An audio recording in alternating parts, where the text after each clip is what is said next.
I am Will Yakowitz. I'm a senior writer here at Forbes magazine. I'm with Christian Angermayer, who runs the Pyrron Investment Group. Christian, great to see you. Thanks for having me. A pleasure. Absolutely. So I want to start with enhanced games. It's a fascinating concept, and I know you and Aron D'Souza co-founded it, and yeah, you can kind of just tell us what it is. Well, you almost said it, like winning. It's a modern take on the Olympics, which we all know, which just happened. But the big difference is that performance-enhancing drugs, colloquially called doping, is kind of not just allowed, but also endorsed. So we want to showcase what the human body can do with the scientific help of medically approved performance-enhancing drugs. And what is the, I guess why, simply, why should enhanced games exist, and what are you guys trying to achieve? Many reasons. First of all, I love sports, like many people do. So in generally, I would say creating a new sports franchise was always one of my dreams on the bucket list. Second reason is, if you look at the Olympics, it's actually highly unfair what's happening, because people do dope. And in the Olympics, obviously, that is kind of cheating, because they do it in the darks, they do it, not officially. The crazy number, by the way, not from us, but from WADA, sort of the anti-doping agency, is that round about 44, I think is the number, percentage of track and field athletes at a certain point in their career use performance-enhancing drugs. Wow. So a good portion of the people in the Olympics have either used it before to prepare, or maybe even used it during the Olympics. Right. And that is highly unfair. So this was the third point is, the Olympics are extremely unfair when it comes to pay. So they make billions every event, and they give practically zero to the athletes. I'm not just talking that they give them zero money. Even if you go into the headlines some weeks ago, the whole sort of the living, what they provide, the food, like people complain about it. It's like, these athletes are your asset. They are the most important people. By the way, in many other sports franchises, it is positively done the right way. Like if you look at soccer, if you look at any form of sports, the top athletes are paid really well, because they are the main guys. So we want to create a track and field Olympic-style sports event where the athletes are in the center, not just of attention, but also really get the financial reward they deserve. Right. So many reasons to do it, but short version, it's going to be fucking cool. Yeah, absolutely. And, speaking of money, how much are these athletes going to make, or what's the potential? So we're just designing the details. So the first event going to be end of next year. Okay. We already said that we want to give a prize money per category, and we want to start with 10 categories of $1 million for breaking a world record. Wow, okay. Then we will have a lower prize money for winning gold, and we also think about taking a certain part of our revenues and attaching it to the social media engagement of every athlete, so that practically, even if you're not winning gold, but if you're one of the fan favorites, and if you are driving engagement and attention to the enhanced games, you should also be rewarded. So we're just coming up with the details, but these are going to be the three pillars. They're going to be a high reward money, prize money for breaking a world record. They're going to be another pot of money for gold, silver, bronze, and then they're going to be a social media kind of engagement reward. Right. Wow. So $1 million for breaking a world record. And what sports are you starting with? Starting with again. We have still 2-3 sort of categories we want to finalize, because we're just going actually through the application process. We have more than 1,000 professional athletes, I think it's even 1,500, who have applied. By the way, some of them, actually not little, were in the Summer Games. Doesn't mean they were doing doping in the Summer Games, but at least they're willing from now on to use performance-enhancing drugs. So it's going to be like swimming, running, all the track and field, all the very obvious one where we're not going to do archery. So stuff like that. Nice. And, obviously steroids and other performance-enhancing drugs are forbidden in the sports world. So we do have rules. So first of all, by the way, when people ask me, isn't that illegal? I want to clarify the terms. So at the moment, performance-enhancing drugs, colloquially called doping, in the Olympics are excluded by the Olympics as a private organization. Right. So it's literally like you and I start a club, and we're like, we don't like Diet Coke in the club. We can make rules because it's our own event, but that does not mean people always use that word wrong. It's performance-enhancing drugs. At least most of them are not illegal as long as they medically approved products. Right. So what we are doing, we have actually 3 rules.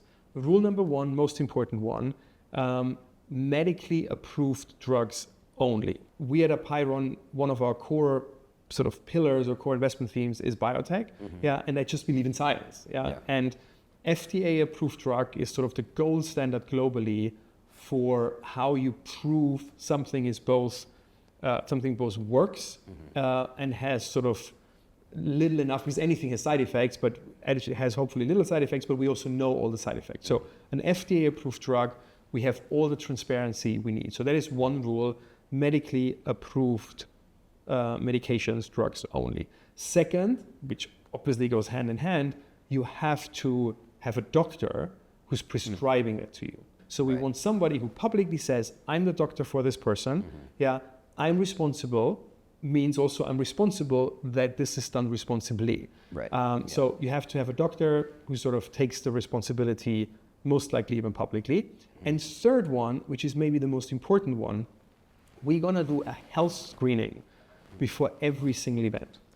And we do not allow any side effects which are dangerous. So most performance enhancing drugs, if you look at the hard science, are very low risk. People throw out the word risk, but nobody defines it. And a good friend of mine, who is one of the most genius neuroscientists of our time, Professor David Nutt, he I think it's 10 years ago, even longer, he defined for the first time what is the risk of taking a drug. And he looked at all the both medically approved drugs and illegal drugs and non-classified like alcohol. And he made a very, very comprehensive risk score. Practically, can you die when you take it? Can you have damage? Is the damage irreversibly? And so on. I think it's like, 15 or whatever of certain parameters. And then he created a risk score.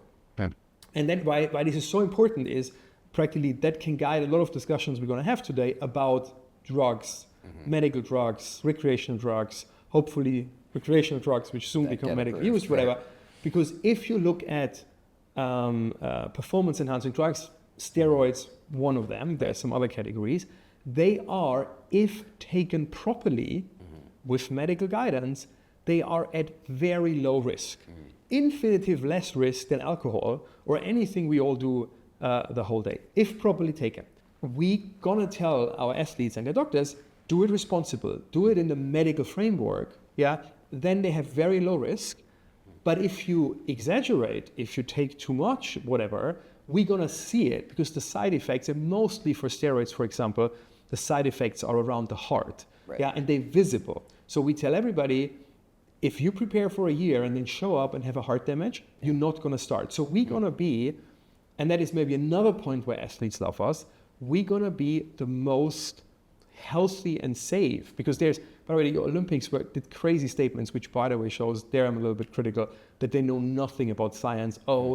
Some of the Olympics commissioners, I think Lord Coe, or how I spell his name, big shout out, because I really think he's an idiot. I have to say it, because it's so unscientific. Somebody's gonna die. I was like, no, we're gonna be much safer than the Olympics, because if we test everybody, they will, we put a limit on what they're doing, but also, if they did it, if the Olympics did test everybody, they would have less incidents. So the question is, by the way, why are they not doing it?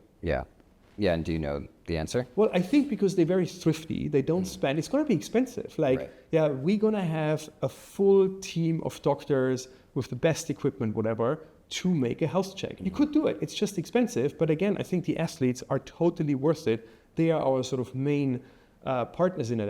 And second, I believe the Olympics are terribly afraid of showing that most of them, or at least some of them do something. And so I think they don't want to look at it. And why do they do that? I think because they don't want to lose their narrative of we are the clean ones, But also, by the way, again, the Olympics in France were like a gift for us, like because so many things went wrong, and there were so many discussions about China, whatever. There were so many. It's such a political thing, and we don't want to be political. It's very simple. These are the rules. We're gonna test it. Everybody's tested the same way. There's no like gray zones, no leeways, and whatever. Right. And speaking of kind of politics and countries, like it's not going to be nationalistic, right? It's just like the best athletes, full stop. Right. And one more question before we move on. But, obviously you're an investor and this is a venture-backed business. Can you kind of talk about the economics? Like, what do you see as the return? Like, is this going to be ticket sales? Are you selling? Is this going to be like a live Netflix thing? Like, yeah. So ticket sales, even in the sort of other sports, is not the biggest driver. Yeah. So in the core, we are a sports franchise like any other, where the two main drivers are sponsoring and TV rights. So in general, media rights. We were completely blown away from the response from these two groups, both from sponsors and from media outlets. But if you had asked me like a year ago when we started planning it, I would have said, I'm prepared to have 3 like years of uphill battle where we're doing great events, but maybe the big brands are not gonna sponsor us. The big whatever, not going to be the Nikes of the world, like, and the big media outlets are not going to touch us because it's going to be controversial. By the way, way quicker than I thought. Really, like, you tell me, and like obviously everybody can judge for themselves, but like my feeling is that this was way less of an uphill battle in the public perception. Some people are critical, and by the way, I like it when people are critical because I want to be controversial, because being controversial is actually driving engagement. Right. Yeah.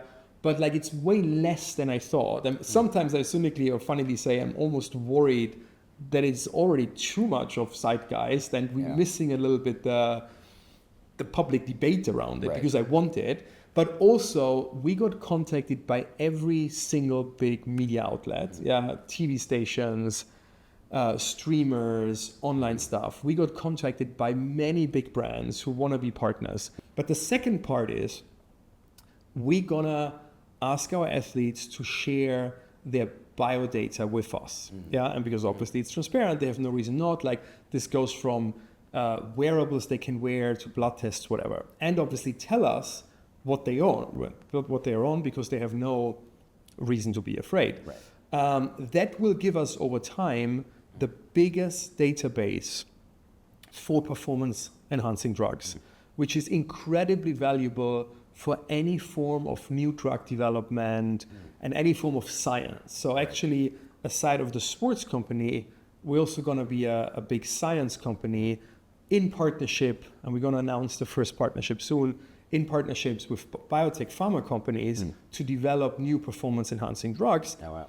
And this is not just relevant for sports, because talking about one of my other big passions, longevity, or in generally combating sort of aging, is very close to performance enhancing. So in terms of science, in terms of medications you're taking, so it's not just about finding new medications and performance enhancers for sports guys, it's gonna be stuff which gonna profit really everybody in the world, because obviously aging is a problem for all of us. I do want to talk about psychedelics and your company ATAI and how you invested in Compass. You're kind of a self-described teetotaler, like you aren't a big drinker or smoker or, doing psychedelics. How did you get into psychedelics, and how did a kid from a German village start a psychedelics company? I realized fairly early, like in my teens, that I'm always fairly happy. Doesn't mean, by the way, people, they always artificially have bad days, like everybody has. But overall, I have I think life is awesome. I'm happy with myself. And at the same time, I think I'm not dumb. So I always said something in my brain is right. Both from a happiness perspective and from a intellectual perspective. So I don't want to jinx it. So that was my complete mantra my whole life, and still is. Let's not put anything in my body which sort of can ruin that good thing. So that's why I never drank alcohol. That's why I never tried cannabis. I never tried cocaine. I never did anything. And then actually multiple stories coming together, and I do believe a little bit, I'm very spiritual, like I believe in fate, so to say. Like I think something was pushing me towards psychedelics. First of all, there were two very good friends who told me 2-3 years already about it. They kind of hit me, so they did it regularly, and they sort of started telling me, by the way, we're talking now about 2014, so a time when psychedelics were not a part of the public conversation at all. Yeah. Full stop. Like it was not there. Like, so they told me about psychedelics. I was always saying, no, thank you. No, I'm not doing that. But I was interested. Then I met a scientist at a dinner, actually not just a scientist, like one of the most famous neuroscientists in Germany. And he told me about psychedelics and that he's still working with them, which by the way, never stopped. So the science around psychedelics was never stopping. It was just a career killer. So not a lot of people did it. Right. Yeah, well, now it's a career booster. And then I was in this one moment in the Caribbean with these two friends. They said, again, they're doing a mushroom trip. It was 2014. And I was like, you know what, I want to try it. So, and by the way, that was before I ever zipped on alcohol. Technically, it was the first ever substance I've ever done. And I could talk hours about that alone, but the short version is it was hands down the single most meaningful, deep, important thing, adding even to my already existing level of happiness I've ever done in my whole life. Wow. And because we're in biotech, I came out of that trip the next day. I was thinking about it. It was like, holy shit, if it's doing this amount of positivity to me as a happy, healthy person, I can totally see how it can do actually, which was completely forgotten, but which we had actually scientifically proven in the 50s and 60s, how these substances can actually maybe even cure, but at least dramatically improve mental health issues like depression, anxiety, addiction, and whatsoever.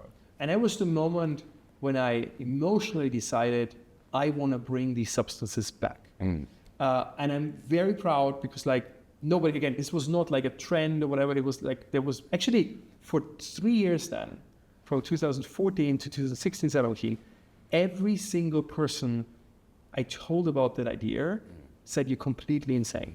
By the way, I did some daring things in my life, even now in Hans games, whatever, but the sort of amount of advice not to do it I got for psychedelics was insane. From head of states who said, no, you're our advisor, no, to fellow investors who said, okay, people will not, whatever, trust you anymore, to journalists, to lawyers, to like my colleagues, like everybody said it's a very bad idea. But I believe obviously so much in these substances that I was really following it. And now comes the point, like a little bit of an emotional story and maybe also a little bit of a spiritual one, because I had a trip like at the end of 2016, in a holiday, in a country where it's legal, literally 2 days before New Year's Eve.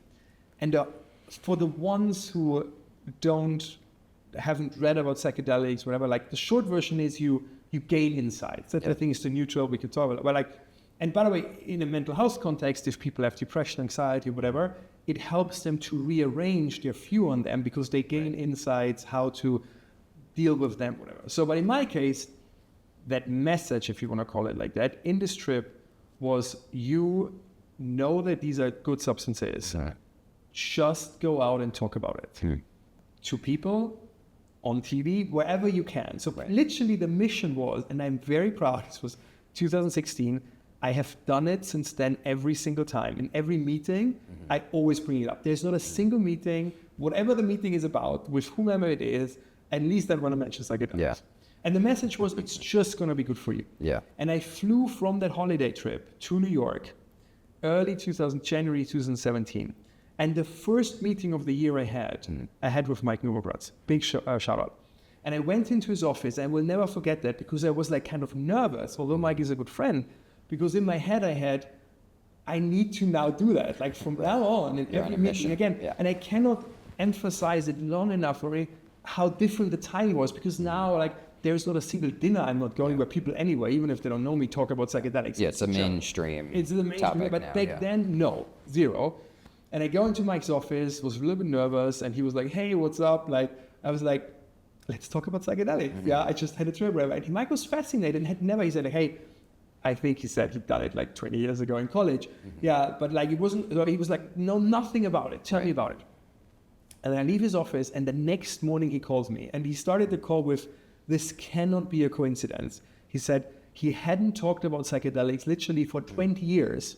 And he said, you sit in my office yesterday and bring up this strange topic. And the next morning, his sister, who runs TED conference, called him. She was on a yoga retreat in Bali. And there was a couple in the yoga retreat who told her that they're working on bringing psilocybin, one psychedelic, the active ingredient in magic mushrooms, back for the treatment of mental health issues. But nobody wants to fund them because everybody thinks they're crazy. Yeah. And Mike was like, they live in London, you two should meet. I was like, sure. I met them in February 2017. The meeting took an hour. I said, look, I'm your financial backer.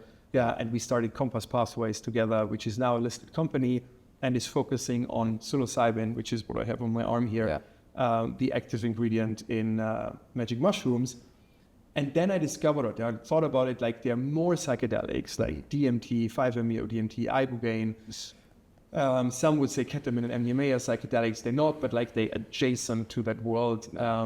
And Compass always wanted to focus on psilocybin only. Right. So I started a second company called ATAI, also stock market listed now, which is doing literally all the other psychedelics and owns my stake in Compass Pathways, where we're still the largest investor. Yeah, cool. And you helped Compass raise funds for you, Mike, and Peter Thiel. That was the first round. Yeah, obviously I took Mike in because he made me the intro. Sure. Yeah, I had talked to Peter about psychedelics. He was intrigued. So these were my two sort of co-investors in the first round. Yeah. Right. And, obviously, speaking of psychedelics and, drugs related to MDMA, obviously got like a recent big blow from the FDA. They rejected their application and said, how do you think that'll affect the world of psychedelics in the future of, potential turning these molecules into potential medicines?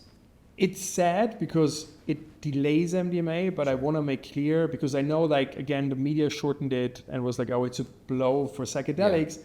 It's not. Like, unfortunately, the company who did the trials did it in kind of a messy way. I know it's like, because like, I really feel sorry for them. Yeah. So I don't want to criticize too much, but like, if you look at them, just one fact, like their phase 3, in biotech, you have phase 1, phase 2, they normally have 2 phase 3, and then hopefully, if it holds what you assume, then you have approval. So their phase 3 trial was roundabout as big as our psilocybin phase 2 trial. So they really did the minimal version because they didn't have a lot of money. And while it's sad, but I always acknowledged when we started Compass and ATAI that it is a controversial topic. I think for no reason. I think it shouldn't be controversial, but I need to accept where we are. Yeah. So they're currently illegal drugs. Yeah. So my message to my colleagues, which both ATAI and Compass did wonderfully, was like, as little as I like spending too much money, as an investor, I'm very like frugal. But in this case, we cannot save like in the wrong place. Like, we will be up for critique. Yeah, there will be people who, for whatever reason, will poke into our trials. Right. Like, so we need to be gold standard in any form, like in the size. Like, size means how many patients you include, how you design it, how you think about it, in everything. Like, unfortunately, the company who did MDMA did the opposite. They did the smallest possible legally trial. Yeah. And then, I don't want to go into details, it's all online, from mistakes to, I think, a little bit like fake data. And so what I want to say is, because it's important, like, the FDA had to reject it. Yeah. And not because MDMA is bad, like, but if you have a bad data set for a good drug, a bad executed data set, they cannot say, oh, because we think it's a good drug, we give you a pass. Like, that is unfortunately, it's not how it works in science. Yeah. Like, you need to do your work. Yeah. So, but it has nothing, if at all, it's showing that our approach, which was always gold standard, raising a lot of money, doing it for profit, by the way, like, having stock market listed companies, whatever, is the right approach. Second, a little bit like the silver lining, like, because I unfortunately think the called original, it's called racemic MDMA, will never see the approval now because they lost years and they would need to raise so much money. And then also the company who did it was very anti-capitalistic, which I always thought was stupid because I think, I mean, you don't need to have Forbes, but like capitalism is the way to go. You raise money, like that's so they never did patents. So they always believed in no patents, whatever. So it's going to be very hard, I think, to bring MDMA racemic back, but we have a novel version of MDMA in the ATAI portfolio. It's called RMDMA. It's like our ketamine, where it's exactly. It's a different isomer. So we have full patent protection on it. We have great data. We now decided because I think patients deserve it. MDMA is a potential valuable treatment for especially post-traumatic stress disorder, which a lot of veterans have. Whatever. We decided to really fast track our MDMA so that hopefully we're gonna succeed soon.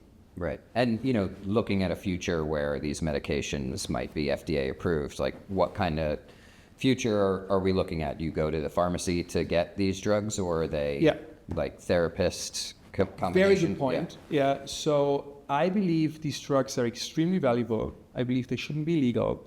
I believe they should be available, but in a guided context. Yeah. What does it mean? Like not just medically approved, that's the baseline, but we actually applying for that category where you cannot take it alone because they're very strong and you go on a very deep experience, which I would say, again, I'm always careful because we're in the approval process. Hopefully, we finish it soon, but like it always at least helps people. But especially when you do it for a medical reason, depression, for example, the trip or the experience in itself can be rocky. And you need to have somebody next to you who gives you guidance, makes sense, and really literally guides you through the experience. So we don't want to make it prescription drugs, which you can take home, but we want people to be at the doctor, do it with them, and then go home. So but it's not an overnight stay. It's just how you call it, inpatient, like 2 hours, whatever. Right. Yeah.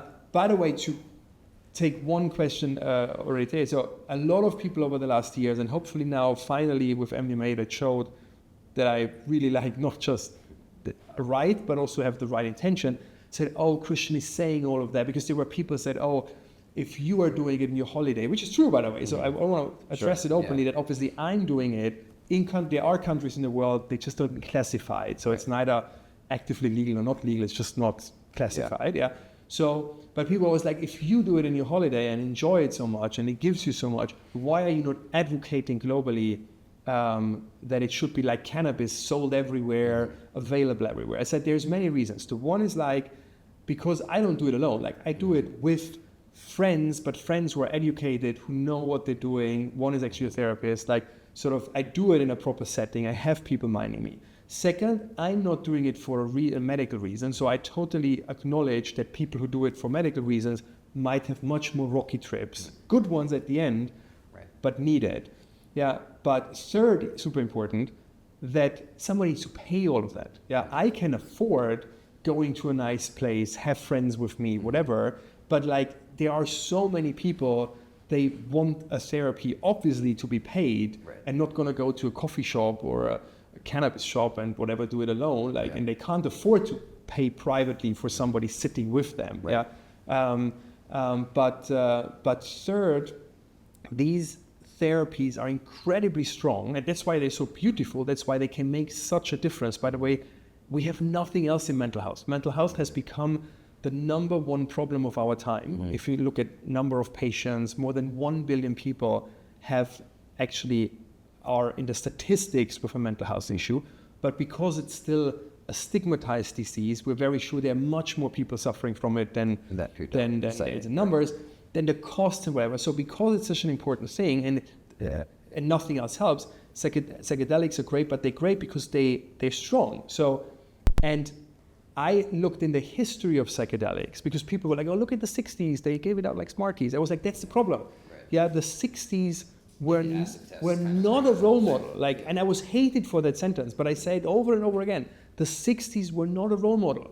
Timothy Leary, created by his his loose way and his non-diligent way, like, and he's like, oh, give it to everybody. He created the backslash. He's one of the reasons, amongst others, why it's illegal. Yeah, all the other 10,000 years of recorded history of psychedelic use, and a lot of religions, a lot of practices are built on psychedelics. They did it extremely regulated. So my favorite example is always there is this Greek cult, or has been, the Eleusinian Mysteries. Yeah, the longest lasting, more than 2,000 years, religion centered around psychedelics. And they did it super regulated. They were like twice a year with a priest together, forbidden by death, harder than the FDA, that you do it outside that framework. Right. Yeah. And I always said, I want to bring psychedelics actually back into society, but in a way how they have been treated over 10,000 years, with care, with high sort of also respect for the power of psychedelics. But if done properly, in our case, because who are the shamans of our times, the doctors, the therapists, sure. If done in a medical context, I think they have the power to change the world. Through Apiron, you invest in a range of, from psychedelics to Bitcoin to space lasers and longevity, which is, well, communication lasers, but it's better to say space lasers, right? But yeah, I just kind of wanted to touch on your investment thesis. Like, how are all these things connected in your mind? Yeah. So, meaning very high level, I believe we live in the most interesting time. Mm-hmm. Like, I couldn't dream up a more exciting time to be alive, and hopefully alive for long. And I think in the next 20 years, we're gonna change with technological and medical innovation, both the world around us, the physical world, whatever, but also the world inside us, our body, how we age, hopefully not age, how long we live, how happy we are. Most likely we're gonna be smarter, whatever. We change everything, inside and outside us. And I know there are people are afraid of, and I think things can go wrong, but I'm an eternal optimist. I can see a future which is really great for all of us, where we're happier, healthier, live longer, can really follow our passion, whatever. And I want to be a small part in sort of creating that future. Mm-hmm. So that's sort of the overarching headline. We have 4 pillars. Biotech is still the biggest one, which is where I come from. Right. I think biotech is just had a hard time the last 3 years. Also, if you look at the ATAI share price, meaning biotech as a sector got obliterated. Yeah, because interest rates up, long-dated cash flows, whatever. But biotech going to come back because it's such a valuable industry, and it's also such a fulfilling industry, because every time you succeed with small stuff, big stuff in biotech, you do help people with mental health, with cancer, whatever you work on. Like, sort of, I think biotech is just like is an obvious thing where you create the future. We focus within biotech on mental health and on longevity. Why? I think you wrote it in the article. I think it's just like the total addressable market is 100%. Like, which person would you meet which doesn't live longer and healthier, not just long and healthier, and doesn't want to be happier? Like, these are the two big sort of dreams, demands, I would call it, like every human being has. Yeah, everyone wants that. Yeah, to be happy and healthy. Yeah. So then we have a pillar which is very simple, obvious, crypto and any crypto-related companies. I just believe in Bitcoin. There's almost nothing else. I think it's very obvious. Like, I think the world needs always a store of value, which protects the wealth of any individual of the greedy hands of politicians. If you look at the track record, every single government in the history of humanity, there's not a single exemption, has not ruined their currency. There's not a single currency where politicians, leaders, head of states, over time, over the last 10,000 years, were prudent.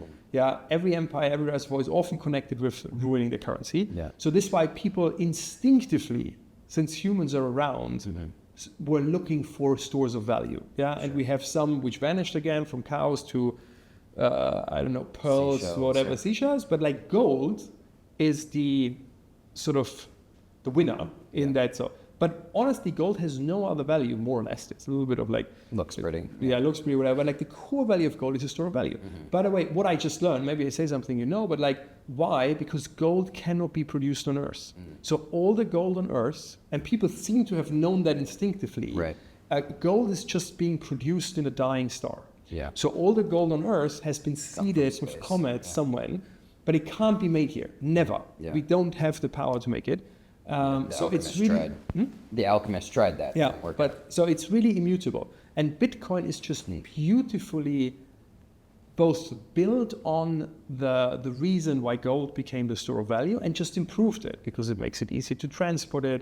Yeah, you don't have the whole nature devastation by harvesting gold whatsoever. So, and I just believe we need it. Yeah. So, and by the way, people are always like, oh yeah, but what's other use cases? There will be other use cases. We're actually working on one big use case, how we hopefully can improve the Bitcoin, or improve, how can we add on the Bitcoin network that it also can be used more efficiently for applications, whatever. But in the core, I think it's almost enough to be a store of value. And Bitcoin still is just, I haven't looked it up today, but like it's around about 1/10 of gold. Yeah. So if Bitcoin just goes par with gold, I think it will exceed it. I have a 10x with Bitcoin. Yeah. That's my sort of long answer why I love Bitcoin. Right. And once you love Bitcoin, there is many sort of investments around it, from exchanges to data center companies, Bitcoin mining, and a lot of them morphed then into AI companies as well. So that's sort of that pillar. Right. Then we have a little bit of a catch-all, future tech, like from space tech to, I'm very passionate about novel foods because I think a lot of the problems of the world, when we have a lot of them, because people sometimes hear me talking and say, oh, Christian thinks everything is rosy, whatever. No, there are a lot of problems, but I think technology will solve them, not like make them worse. So I think one is like I don't think there's overpopulation, but we need to think about how we can sustainably feed people, whatever. So I believe very much in lab-grown meat, fish, and all of that. So we have a lot of investments there, but it's this whole pocket future tech. And then we have a little bit of an antidote to these three, let's say, tech and biotech businesses, which we call happiness, leisure, and hospitality.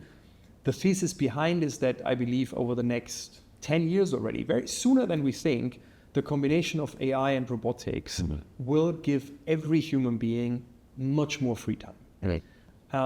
And so we think, and by the way, I believe, equal or the same pay in terms of you get the same value in money, because I think otherwise we're going to have a revolution. So governments will either actively force companies to pay the same for much less work, or companies, by the way, doing it kind of already now. Like Jamie Dimon said, he might allow people like just to work 3 days and from at home and whatever, because they don't need that people, but companies feel instinctively, even if we could fire more, like we shouldn't, because like someone that's gonna blow up. But long story short, I believe people will have much more free time with the same amount of purchasing power.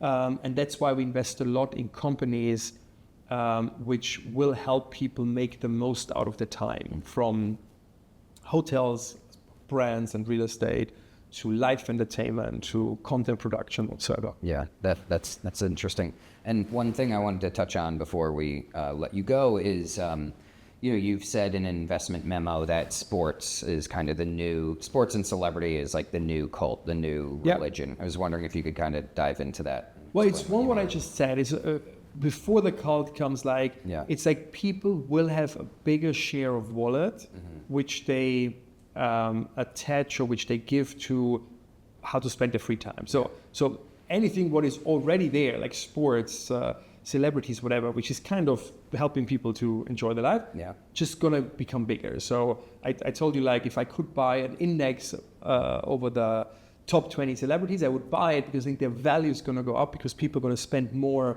share of wallet on them. Right. At the same time, a little bit philosophical, I think we're kind of dissolving some of the original like ties of society, like religion, families, whatever, and we're kind of in a transition period where we're like and it happened before, like where we're replacing certain values with new values, and I think people need that feeling of belonging. Like, sort of religion has actually, I think, two components, or even not just any kind of community. You have, in the religion case, you have the supernatural or the spiritual part. Yeah. But if you leave that even out, like I always will say, not every person who goes to the church is very spiritual. A lot of them just like the community as well. So religions have also just provided for community, sticking together, whatever.